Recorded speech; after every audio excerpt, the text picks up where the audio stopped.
que busca ayudar a los afectados por el terremoto. Corte Constitucional aprobó la solicitud de referendo para reelección del presidente Correa. Presidente de Colombia llegó a Ecuador para entregar ayuda humanitaria.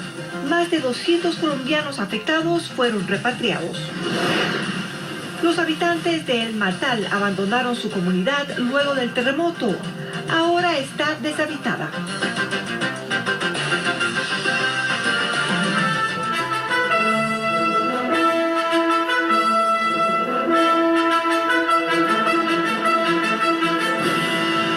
Las noticias en Televistazo con Gabriela Baer.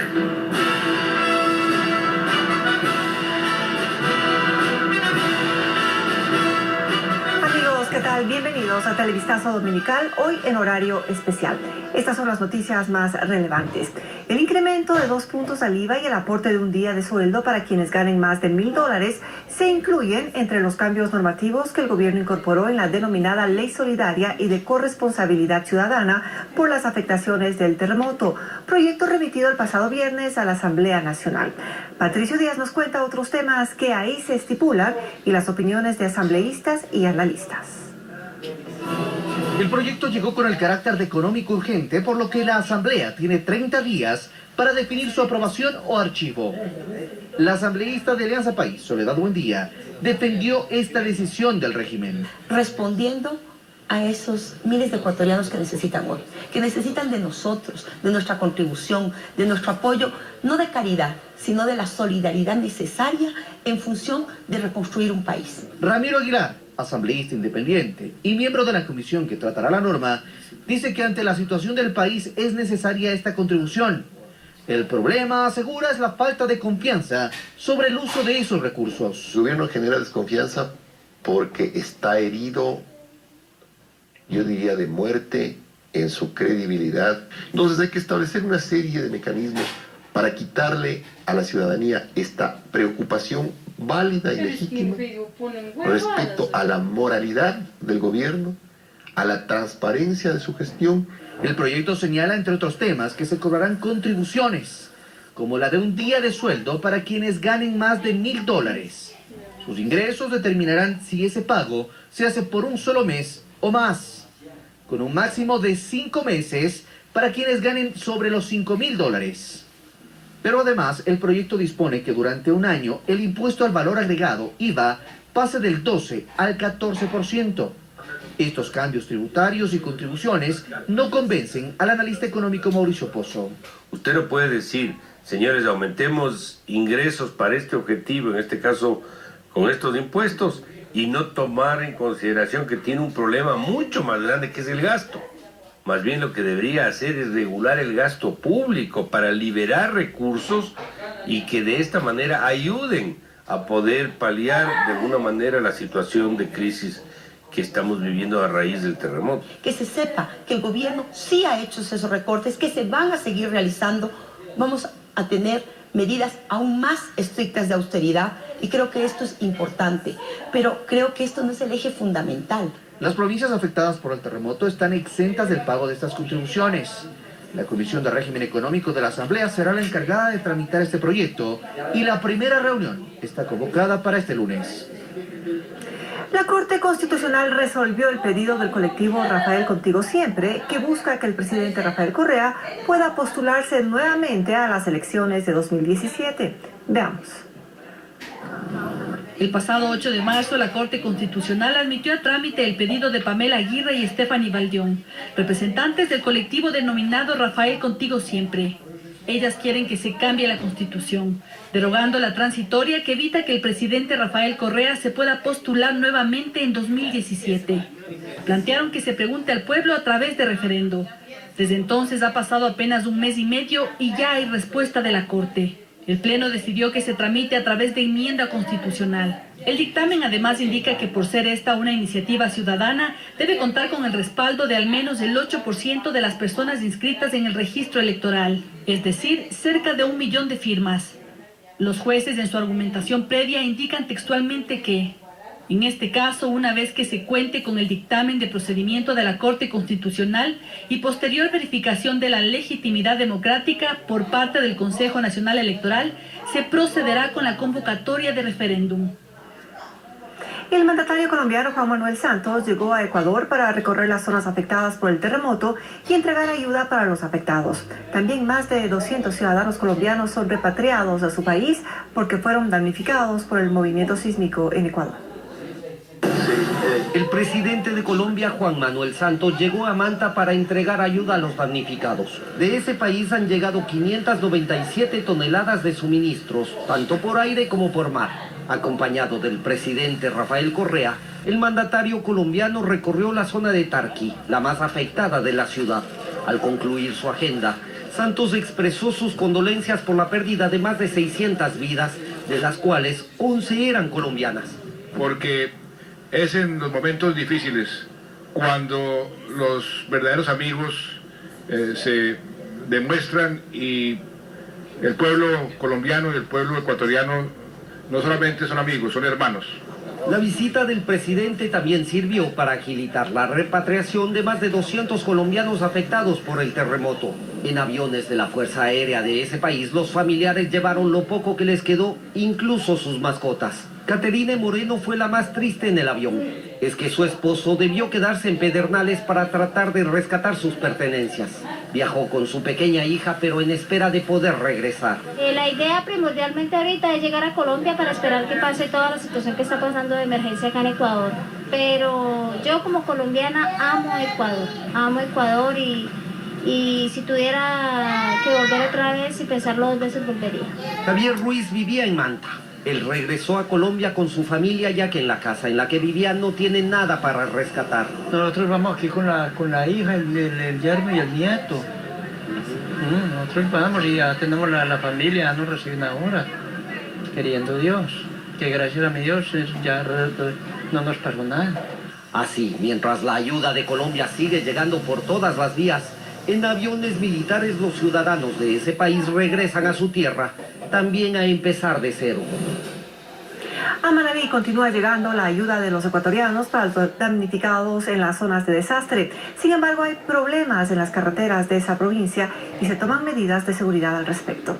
Ahora nos trasladamos a Puerto Viejo, donde está Lenin Artieda. Lenin, ¿cuál es la situación en la capital manabita a una semana del terremoto? ¿Qué novedades nos tienes? Hola Gaby, amigos televidentes, muy buenas noches.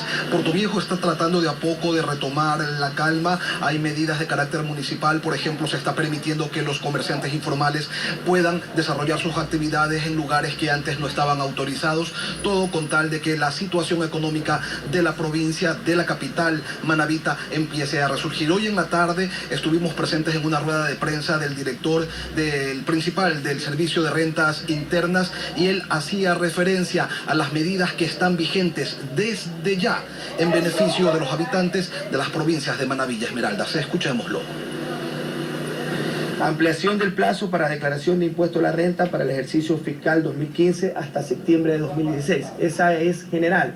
En aquellos casos de los pagos de matrícula que tienen el impuesto a la propiedad de vehículos, el impuesto ambiental y las tasas vehiculares que cobra la ANT o el respectivo gobierno autónomo descentralizado, así como el seguro para accidentes de tránsito que se cobran integrados en la matrícula, se difieren hasta el mes de septiembre del 2016. A esto se suma también una ampliación en el plazo del pago de las cuotas del RICE hasta el mes de septiembre. Estamos hablando del régimen impositivo simplificado ecuatoriano al que se acogen personas que tienen ingresos de hasta $60.000 y tienen menos de 10 empleados, básicamente pequeños comerciantes. Nosotros también hemos realizado durante este fin de semana un sobrevuelo. Hemos verificado el estado de las carreteras y les vamos a mostrar adicionalmente el estado del cementerio municipal de Puerto Viejo, que también se vio afectado por el terremoto. Vamos a verlo. En el fuerte militar Manabí se coordinan las acciones a seguir para que la ayuda que llega desde todo el país se entregue a quienes lo necesitan. El comandante general del ejército, Luis Castro, indicaba que ya se tiene identificado a quienes deben recibir los víveres por vía aérea y terrestre. Los primeros días se han sido demorosos, especialmente por la falta de registro del número total, pero hoy ya tenemos un indicio, una claridad No estamos 100%, pero sí podemos hablar que la gran cantidad, más del 90%, estamos ya compenetrados en una relación directamente con los afectados. Desde el aire se observan largas caravanas. Son ecuatorianos que se movilizan hacia esta provincia en un ejercicio de solidaridad que los damnificados no se cansan de agradecer. Pero como no solo de pan vive el hombre, también se están tomando medidas de seguridad en todo Manabí. Nosotros entregamos raciones y hay gente que está asaltando a las personas que reciben estas raciones. Entonces, justamente el trabajo conjunto con la Policía Nacional es para evitar este tipo de acciones. A estas alturas, Fuerzas Armadas ya cuenta con un registro completo de todas las viviendas y del número de damnificados en Jama, Pedernales y Canoa.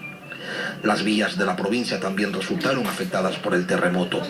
Un ejemplo es la carretera que conduce desde Puerto Viejo hacia Rocafuerte. Grandes son las grietas que se han formado y los conductores deben tomar precauciones para no accidentarse durante su tránsito por estos lugares. El sismo partió el asfalto y no hay señalización que dé cuenta de los daños que aquí se produjeron. Pero no solo se han roto los caminos de los vivos. En el cementerio municipal de Puerto Viejo, edificaciones enteras también colapsaron. Caminar por sus pasillos no es una cosa sencilla. La tierra se levantó, las cruces están viradas, los ángeles se han caído de cara. Parecía que todo se venía bajo metro. Quería correr, pero no podía. Nixon Ver estuvo de turno la noche que todo ocurrió y una semana después le tocaba nuevamente estar en el lugar donde vivió la peor experiencia de su vida. 20%, 30% del cementerio que quedó devastado, bóvedas viradas. Pero gracias a Dios, lo importante es que no hubo bóvedas abiertas, sino solamente desviadas. Vi las casas caídas y pensé en mi casa, mi familia, cómo habrá estado. Si digo, si esa casa está así, ¿cómo estará la mía? ¿Cómo estará mi familia? Pero que no se fue del lugar, que debía permanecer en el sitio hasta cumplir su jornada porque ese es su trabajo. A las 6:58 de la tarde de este sábado, Puerto Viejo intentó guardar silencio, pero las campanas de la catedral repicaron, llamando a levantarse de nuevo. La ministra de Salud informó adicionalmente que 2 hospitales móviles se encuentran aquí en la provincia de Manabí. De la misma manera hay otros hospitales en donde están atendiendo voluntarios nacionales y extranjeros. Mañana estaremos pendientes de las declaraciones que el ministro de Educación realizará con relación al inicio de clases. Este es el informe desde Puerto Viejo, capital de la provincia de Manabí. Regresamos contigo, Gaby, a los estudios. Muy buenas noches. Muchas gracias, Lenny. Son las novedades de lo ocurrido el fin de semana en Puerto Viejo. Aquí hacemos una pausa y cuando volvamos, recorremos otras zonas de Manabí luego de una semana del terremoto.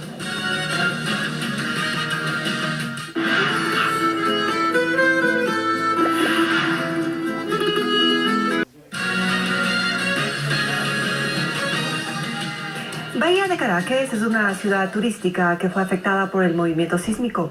Las edificaciones presentan fuertes daños y las familias han evacuado. Alondra Santiago está en Bahía de Caracas. Alondra, ¿cuál es la situación hasta el momento? Cuéntanos. ¿Qué tal, Gaby? Buenas noches. La situación hasta el momento es que muchas partes de Bahía, la mayoría, todavía no tienen el servicio eléctrico. De hecho, nosotros estamos reportando con las luces de nuestros vehículos porque la parte principal del malecón de Bahía de Caracas aún no cuenta con este servicio. Y otra cuestión es que más del 50% de la estructura de Bahía de Caracas quedó totalmente destruida. Nosotros hicimos un reportaje sobre los edificios en la zona residencial de Bahía que también quedaron destruidos y cómo las personas, los conserjes y trabajadores de estos edificios han tenido que evacuar por el temor y no tienen a dónde ir. Veamos el reportaje, adelante. Son los edificios que adornan la punta de Bahía de Caracas. Desde arriba se ven erguidos, el mar de un lado y ellos mirándolo de frente. Pero abajo, la realidad es otra. Cuarteados, con grietas, paredes caídas que dejan a la vista la evidencia de la vida que había dentro. Ahora no hay nadie, debido al terremoto de 7.8 grados que sacudió, entre otras ciudades, a Bahía de Caracas. Las autoridades decidieron evacuar estas estructuras, pero con estas grietas y escombros también quedaron daños colaterales. En la calle, al lado de los edificios, vigilantes, están los conserjes con sus familias. ¿Y ahora? Juan Carlos, ¿dónde están durmiendo? En el mismo edificio, atrás en el patio. ¿No es peligroso? ¿No le han dicho que es peligroso? Sí, pero no tengo dónde ir. Juan Carlos Recalde y su familia se bañan en el agua de la piscina y recibe donaciones de los propietarios de los inmuebles. A pesar de que la tierra los sacudió, él no deja su trabajo. No podemos movernos a pesar del miedo. ¿Cómo compramos de nuevo nuestras cosas si nos roban? Lidia Vera ha trabajado 24 años junto a su esposo en uno de los edificios. Ha vivido los 2 terremotos y ahora, durmiendo en las carpas frente a su casa, Lidia también padece el mal que surge luego de que la tierra tiembla, como lo hizo en Bahía. No podemos dormir, uno parece que al caminar solo anda como que si anduviera bailando, como que si se estuviera todo moviendo, como que estuviera mareado. Y como ella hay cientos, miles de ecuatorianos que no quieren volver a sentir cómo debajo de ellos se mueve todo, cómo de arriba se cae lo que con esfuerzo construyeron, lo que levantaron hace 18 años y vieron un sábado, cuando faltaban 2 minutos para las 7 de la noche, volver a destruirse. No sé qué hacer en realidad, oiga, en realidad no sé. Pues sí que lo saben, lo que siempre han hecho, volver a levantarse. Así es, volver a levantarse, y esa es la esperanza que tienen aquí en Bahía de Caracas. Toda esta semana le hemos reportado desde aquí con cámara de Francisco Amaya, asistencia de Wimpler Rivas y edición de Marcelo Castañeda. Ha sido un placer reportarles desde Bahía de Caracas. Gaby, continúa en estudio. Buenas noches. Muchas gracias, Alondra. Gracias por ese reporte sobre la situación en Bahía de Caracas. Las comunidades de los cantones de Manabí también han sufrido daños y sus pobladores las han abandonado. Damos paso a Paul Romero, quien está en Pedernales, una de las zonas más afectadas por el terremoto. Paul, cuéntanos en qué condiciones están esas comunidades. ¿Qué tal, Gaby? Gracias. Buenas noches. Efectivamente, continuamos en Pedernales y este fin de semana visitamos varias poblaciones, especialmente de pescadores, entre Pedernales y Jama. Algunas poblaciones están prácticamente abandonadas, como las que les vamos a presentar en el siguiente informe. Del Matal, un pequeño poblado de pescadores del cantón Jama, Manabí, sus habitantes se han ido. Las pequeñas embarcaciones están paradas, flotando en el mar, a la orilla del pueblo. Este domingo, los únicos que salieron a buscar producto fueron Mario Ceballos y 3 amigos. Ellos retornaron apresurados antes que caiga la noche. Don Mario, ¿cuántas horas pasó y qué logró pescar? Ya tenemos como unas 2 horas que fuimos a alzar unos trasmayos que habíamos dejado en antes y poquito pescado, por ahí unos 4 para igual compartir con la comunidad aquí. Mario dice que después del terremoto parece que hasta los peces se ahuyentaron del sector. A los habitantes del Matal les encontramos en un campamento improvisado, lejos de sus viviendas destruidas. Ellos no esperaron para empezar a armar pequeñas covachas con el material que encontraron entre los escombros. Miguel Romero tiene 74 años y junto a sus familiares colocan hojas de zinc para protegerse de la lluvia y pasar la noche. Sí, oiga, pasamos sufrido. De anoche nos vino una brisa por ahí sentadito y por eso estamos acotejándonos un poquito mejor. Nosotros vimos para el puerto, para arriba. Como dicen que son terrenos, que eso son zonas de río y tantas cosas, ya no iban a dejar vivir a nadie para allá. Aquí sobreviven en condiciones precarias, entre lodo y agua estancada. Las baterías sanitarias no abastecen para todos los pobladores de este recinto, como nos comenta Isabel Caicedo. Porque los hace falta, no es que no tenemos dónde ir a hacer nuestras necesidades, tenemos que esperar la noche para ir a prestar un baño. Y a veces no lo quieren prestar, hay que hacer aquí mismo nuestras carpitas que tenemos. A kilómetros del Matal está Jama. Aquí encontramos a decenas de personas en fila para recibir las donaciones que entregan personas voluntarias de manera directa. María Quiñones consiguió algunas cosas para su familia de 8 integrantes. Leche verde, papel higiénico, agua. Jama quedó destrozado después del terremoto. Esta es la información de uno de los sectores aquí en la provincia de Manabí. Mientras tanto, las autoridades han señalado que aquí en Pedernales, hasta el momento, ya datos oficiales, son 167 las personas fallecidas.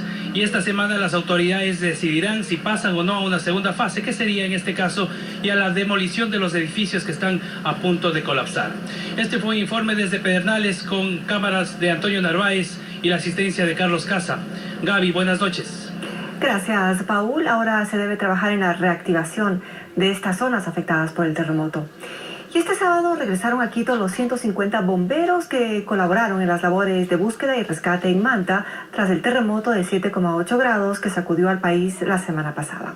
Carlos Luis Carrillo nos cuenta que el recibimiento estuvo cargado de emoción por sus familiares, quienes los catalogaron como héroes. Antes de salir de la zona cero, los bomberos de Quito se despidieron rindiendo un tributo a las 92 personas fallecidas en este centro comercial ubicado en la parroquia de Tarqui de Manta. Con el corazón destrozado, los miembros de la Casaca Roja se retiraron después de cumplir su labor. Simplemente hemos querido hacer un acto de sentimiento propio de los bomberos en venir a dejarles una flor en el lugar, en la zona cero donde trabajamos. Ya en la capital, el avión que trasladó a los bomberos fue recibido con arco de agua y banda musical. Los 150 bomberos bajaron con banderas de Quito y Ecuador en medio del aplauso de sus familiares y de las autoridades capitalinas. Ebre Arroyo, comandante del grupo, agradeció el gesto dando su informe en esta misión. 99 vidas hemos rescatado. El alcalde Mauricio Rodas, en nombre de la capital y del país, les dio la bienvenida y destacó su labor. Son ustedes un orgullo para nuestra ciudad y para el Ecuador. Familiares de los bomberos nos recibieron con carteles de agradecimientos, flores y muchas lágrimas. Para Georgina Tuaquiza, su hijo, así como el resto de bomberos que participaron en esta misión, son verdaderos héroes. Son unos héroes y dar gracias a Dios que vengan todos completos. Los nuevos héroes, antes de irse a chequeos médicos y psicológicos, correspondieron su recibimiento con lágrimas de emoción. Sí, nos da mucha emoción porque somos bien recibidos y uno se siente una gran satisfacción haber cumplido nuestra labor. Así, con la satisfacción del deber cumplido, los bomberos se retiraron en medio de los aplausos de todo un país. En los próximos días se reintegrarán a sus labores cotidianas. El municipio, por su parte, apoyará en labores de demolición y reconstrucción de las ciudades afectadas.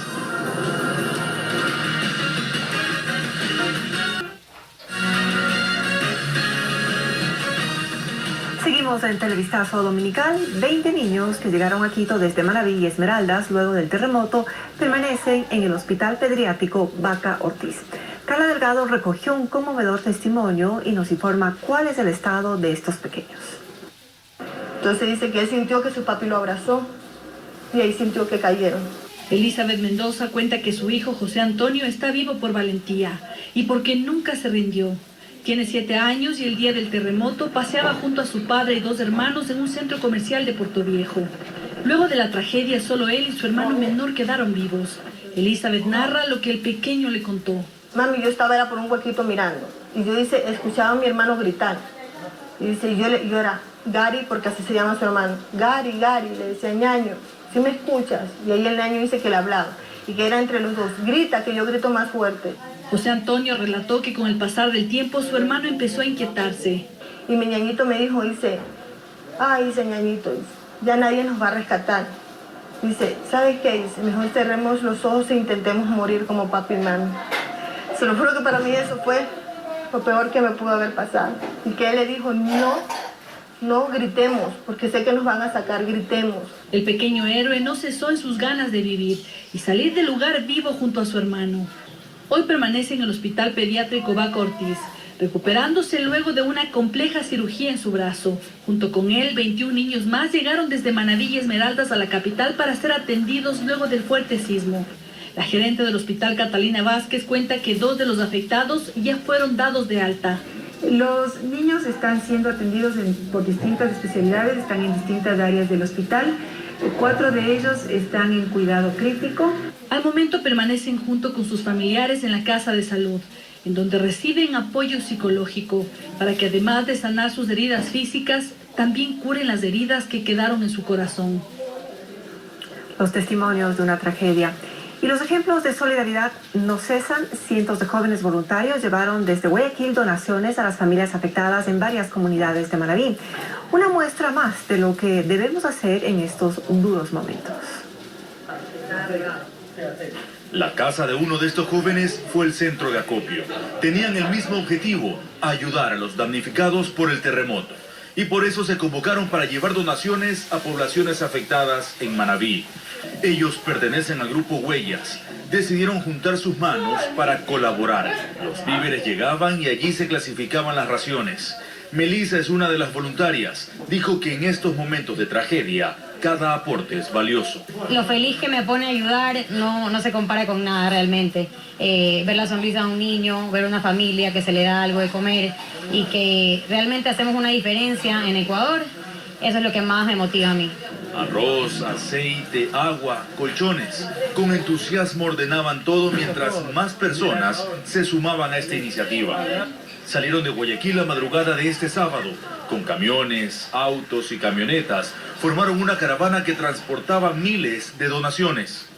En Manabí arribaron a Calceta, Chone, San Pablo y San Vicente.